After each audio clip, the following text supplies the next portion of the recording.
Fibroids benign అన్నారు కదా మీరు, కానీ వాటి సైజ్ కూడా పెరుగుతూ ఉంటాయి అనే మాట కూడా మీరు ఇందాక ప్రస్తావించారు. బట్ క్యాన్సర్ గడ్డ అయితేనేమో అది సైజ్ పెరుగుతుంది, ఏదైనా గడ్డ పెరుగుతూ ఉంటే అది క్యాన్సర్ ఏమో అని అనుమానించాలి అని చెప్తారు కదా. మరి ఇది కూడా పెరుగుతుంది అన్నప్పుడు ఇది క్యాన్సర్ అంటే భవిష్యత్తులో అయినా క్యాన్సర్ అయ్యే ప్రమాదం ఏమైనా ఉంటుందా?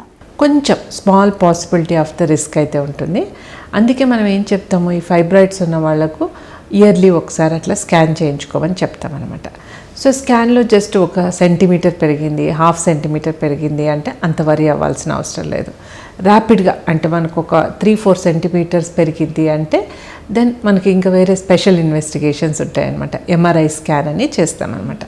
సో మనకు ఆ ఎంఆర్ఐ స్కాన్లో కొంతవరకు క్లారిటీ వస్తుంది, అంటే ఇది క్యాన్సర్ గడ్డనా క్యాన్సర్ గడ్డ కాదా అనేసి మనకు తెలుస్తుంది అనమాట.